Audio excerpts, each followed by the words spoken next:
Ciao ragazzi, Assalamualaikum warahmatullahi wabarakatuh. Selamat datang di Akura Official, vlognya Okta. Untuk vlog kali ini aku lagi duduk manis di kamar dan aku mau sharing atau cerita ke kalian tentang ini. Tara, perjanjian pranikah. Mungkin untuk sebagian orang atau kalian masih asing, apa sih perjanjian pranikah? Terus apa sih fungsinya? Jadi di vlog kali ini aku mau cerita atau sharing tentang gimana aku buat perjanjian pranikah, terus apa aja isinya, manfaatnya apa, gimana cara bikinnya, dan harganya, karena bikin perjanjian pranikah ini harus bayar di notaris. Oke, jadi mungkin untuk sebagian orang perjanjian pranikah ini masih dianggap tabu atau kurang pantas. Jadi kayak pengalaman aku sendiri pas mau bikin perjanjian pranikah ini dan cari-cari informasi, ada beberapa orang di sekitar aku kayak, buat apa sih bikin perjanjian pranikah, nggak baik, kayak mempersiapkan perceraian atau perpisahan. Tapi percayalah, di samping hal tersebut, kalau kita pandang secara bijak dan positif, banyak banget manfaatnya, karena bisa melindungi kita, baik suami, istri, ataupun anak dalam nanti masa perkawinan ataupun nanti terjadi perpisahan. Perjanjian pranikah ini jadi harus dibuat sesuai hukum yang berlaku dan tidak bertentangan dengan satu, hukum negara, dan kedua adalah hukum agama. Jadi untuk kalian yang skeptis, yang kayak ini kayak nggak baik secara agama, tenang. Jadi ini perjanjian pernikahan ini dibuat nggak boleh melanggar hukum agama, baik hukum agama maupun hukum negara. Jadi ini aman dan legal. Isinya pun tidak merugikan kedua belah pihak. Justru isi dari perjanjian pranikah ini harus menguntungkan kedua belah pihak, baik nanti selama perkawinan terjadi perceraian atau nanti terjadi perselisihan. Untuk masing-masing notaris biasanya punya draft masing-masing tentang isi perjanjian pranikah ini, kayak ada draft bakunya dan kalian bisa masukin secara detail atau terperinci tentang isi-isinya. Oke, ini udah aku catetin karena aku takut salah. Jadi pertama tentang perlindungan harta, tentang kepatuhan hak dan kewajiban selama pernikahan ataupun nanti setelah terjadi perceraian. 3, pembebasan masalah hutang piutang. 4, jaminan kelangsungan finansial saat perkawinan ataupun nanti perceraian. 5, tentang anak. Jadi kayak hak asuh anak, tentang finansial atau pembiayaan anak nanti bisa diatur. Jadi apa sih latar belakang aku bikin perjanjian pranikah ini? Jadi latar belakangnya karena dari pengalaman lingkungan aku sendiri, terus orang sekitar, keluarga, teman, saudara yang mengalami permasalahan di pernikahannya dan sampai terjadi perpisahan atau perceraian. Terus ada hak dan kewajiban nih, terutama yang udah kayak punya anak. Kita nggak bisa melakukan tuntutan secara hukum jika salah satu pihak melakukan pelanggaran, karena nggak ada dasar hukumnya kayak yang tertuang di perjanjian pranikah. Jadi alasan utamanya itu. Terus selanjutnya nggak cuma karena aku nikah dengan WNA, tapi sebelum ketemu atau menikah dengan WNA atau si Bang Bul, aku sebenarnya udah berencana buat perjanjian pranikah ini, karena aku pengen ngerasa nanti saat pernikahan ataupun nanti terjadi perpisahan, hal yang tidak diinginkan, aku bisa terlindungi, hak aku bisa terlindungi, terus aku juga bisa secara nyaman mematuhi kewajiban aku saat pernikahan maupun nanti terjadi perpisahan atau perceraian. Oke, jadi prosesnya gimana sih cara buat si perjanjian pranikah ini? Jadi perjanjian pranikah ini dibuat di notaris, disahkan oleh notaris, dan kalian harus bayar jumlah tertentu, biasanya disesuaikan dengan notarisnya itu sendiri, dan biasanya dengan isi atau poin-poin terinci nanti. Jadi kayak semakin terinci atau semakin detail isi poin yang kalian masukin, itu berpengaruh juga ke harganya. Jadi pengalaman aku bikin perjanjian pranikah ini, pas awal-awal cari informasinya aku sedikit kesulitan, karena aku kan menikahnya dengan warga negara asing atau WNA. Jadi kayak ada beberapa poin khusus yang harus aku tambahin, harus aku masukin, dan kebanyakan itu di Bandung. Karena aku di Bandung, jadi si notarisnya itu harus per wilayah. Kalau di Bandung, domisilinya. Kalau di Jakarta atau Bali. Jadi kan kebanyakan untuk WNA mungkin nikahnya di Jakarta atau Bali. Jadi untuk di Bandung itu aku sedikit kesulitan cari informasi notaris yang sesuai atau bisa buat perjanjian pranikah ini dengan WNA, karena sebelumnya di Bandung masih sedikit yang bikin perjanjian pranikah lokal, dan untuk WNA juga jarang ya. Terus waktu itu dibantu teman, akhirnya menemukan si notaris ini. Jadi kalian kalau nanti berminat mungkin bisa komen atau nanti kirim pesan ke aku, jadi aku bisa kasih tahu ke kalian tentang notaris ini. Jadi aku bikin ini karena perjanjian pranikah. Sebenarnya kalau kalian udah nikah dan pengen bikin, ada post prenuptial agreement atau perjanjian setelah menikah.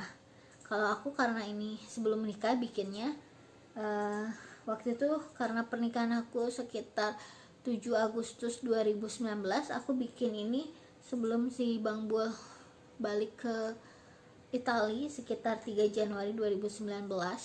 Jadi untuk isinya biasanya si notaris ini udah punya draftnya masing-masing, draftnya baku secara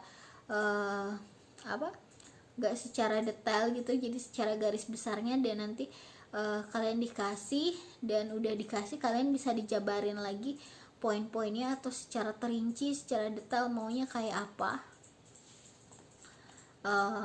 Untuk aku biayanya waktu itu ditawarin sekitar 1,5, tapi setelah perjanjian ini dibuat, mungkin karena aku masukin poin-poin khusus secara detail atau terperinci lagi, jadi kayak dikasih lagi harga tambahan, jadi 1 juta. Jadi kurang lebih aku bayar untuk pembuatan perjanjian pranikah ini sekitar 2,5. Mungkin untuk kalian yang nikah dengan warga negara Indonesia sendiri mungkin bisa di bawah 1,5, atau aku nggak tahu sih, mungkin beda kali, karena waktu itu aku bilang ini untuk dengan perjanjian nikah dengan WNA, jadi harganya langsung dikasih 1, terus ada tambahan lagi. Mungkin untuk kalian yang nikah dengan WNI mungkin bisa di bawah itu. Oke, jadi setelah aku bikin perjanjian itu secara detail, aku datang ke notaris, terus aku tanda tangan. Kita berdua harus hadir, tanda tangan di depan notaris, dan kita dikasih ini. Dan untuk isinya aku bakal bacain beberapa, nggak secara mendetail, jadi aku bacain secara garis besarnya. Pertama adalah poin pertama, kedudukan kita sama, saling hak, martabat, dan di depan hukum kedudukan kita sama.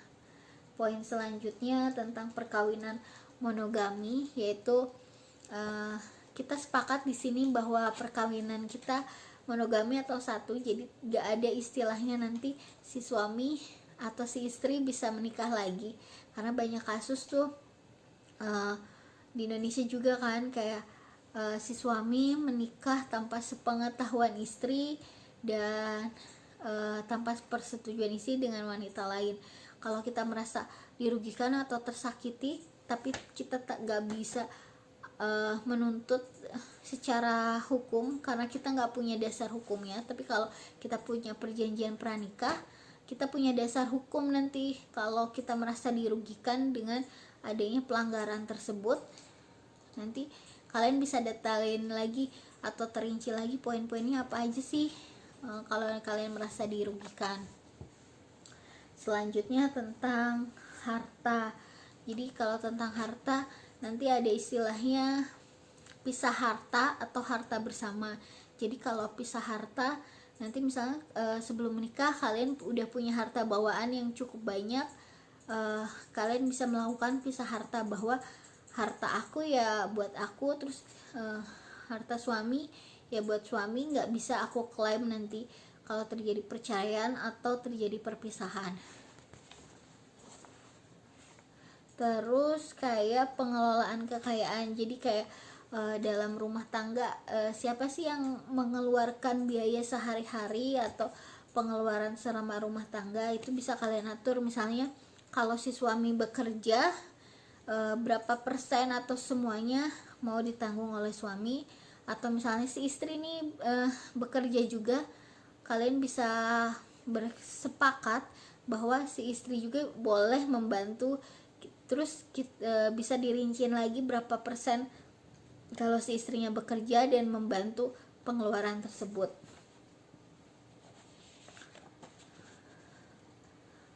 Terus masalah hutang piutang, jadi kalau terjadi tuntutan hukum dan misalnya salah satu pihak, suami atau istri, melakukan pinjaman atau hutang piutang tanpa sepengetahuan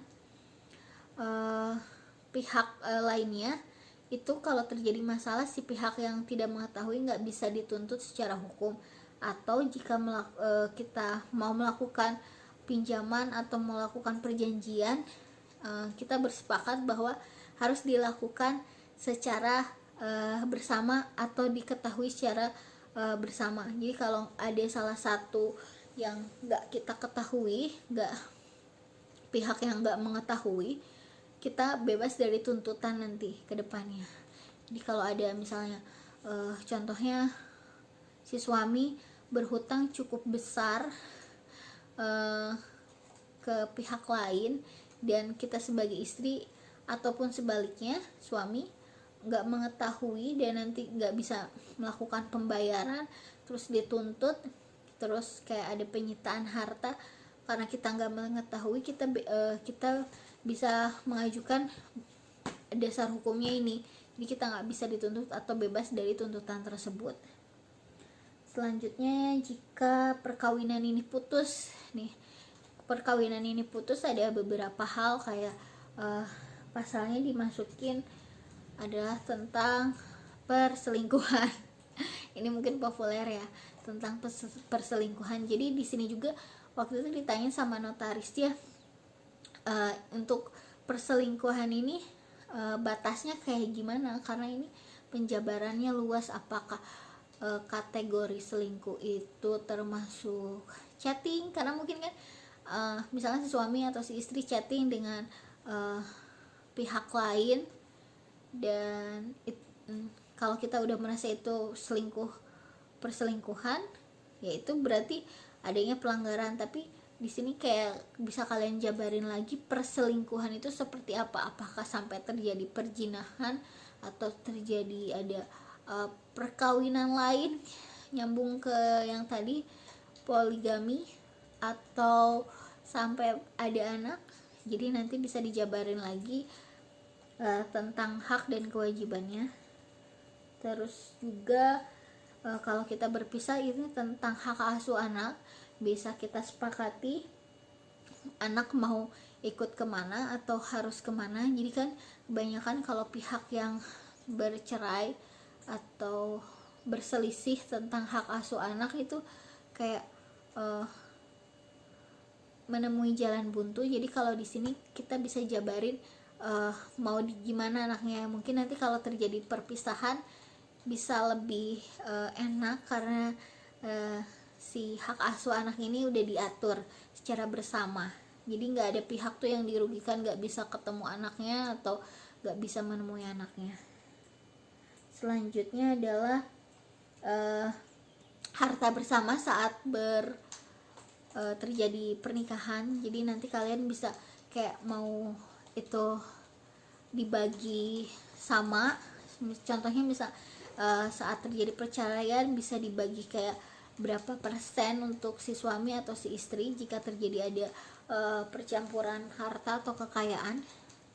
Kalau enggak, misalnya terjadi perselingkuhan tadi atau masalah tadi, pihak mana yang dapat lebih besar karena merasa dirugikan atas perselingkuhan itu dan terjadi perceraian. Selanjutnya, bila terjadi perceraian, jadi kayak ada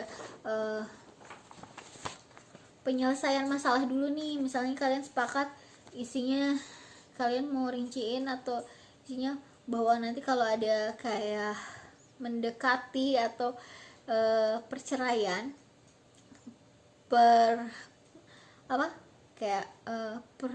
perselisihan, bukan perselisihan, penyelesaiannya mau secara gimana. Jadi kayak pertama mau mungkin baik-baik dulu atau langsung perceraian atau gimana. Jadi kalian bisa masukin pasal-pasalnya secara detail.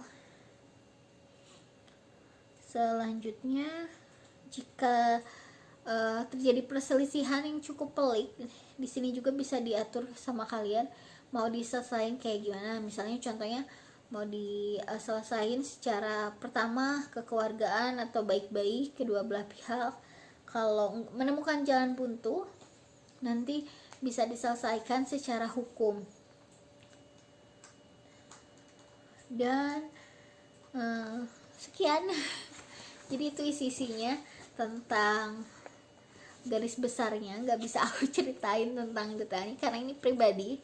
Jadi kalau dilihat lagi, kalau kalian perhatiin, jadi si perjanjian pranikah ini harus bermanfaat untuk kedua belah pihak. Jadi nggak boleh menguntungkan salah satu pihak. Mungkin ada beberapa poin yang kayak tadi, pernikahan monogami bisa lebih menguntungkan si pihak wanita atau perempuan, karena kan kebanyakan korban dari poligami itu wanita. Jadi mungkin di poin itu lebih menguntungkan wanita. Jadi aku sendiri balik ke kalian mau bikin perjanjian pranikah atau enggak, karena itu keputusan masing-masing. Tapi dari pengalaman aku sampai sekarang, perjanjian pranikah ini bikin kita ngerasa aman, bikin aku ngerasa aman dalam pernikahan ini. Dan mungkin nanti kita nggak pernah tahu kedepannya gimana, kita masih berbarengan atau kita masih dalam satu perkawinan. Jadi kalau nanti ada perpisahan, kita bakal ngerasa aman, hak dan kewajiban kita bisa terpenuhi masing-masing. Oke, setelah kalian bikin perjanjian pranikah ini disahkan oleh notaris, saat kalian melakukan pendaftaran pernikahan di KUA, kalian bisa fotokopi ini dan sertakan di persyaratan pernikahan, karena nanti ada kolom kalian bikin perjanjian pranikah atau enggak, supaya perjanjian pranikah ini tercatat secara sipil atau secara negara, secara legal diakui bahwa adanya perjanjian pranikah ini.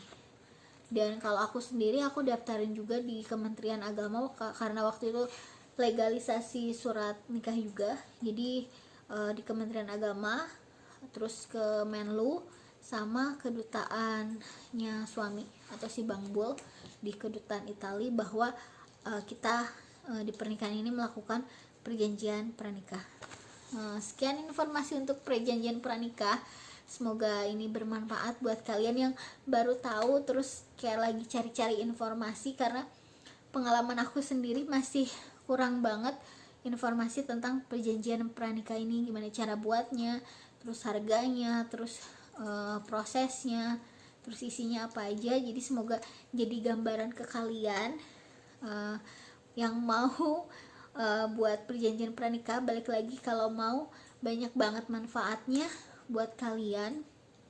Dan untuk nanti selama proses pernikahan ataupun nanti terjadi hal yang tidak diinginkan, perceraian. Jadi makasih banget untuk nonton video ini, yang selalu dukung. Jangan lupa komen, like, and subscribe. Wassalamualaikum warahmatullahi wabarakatuh. Arrivederci.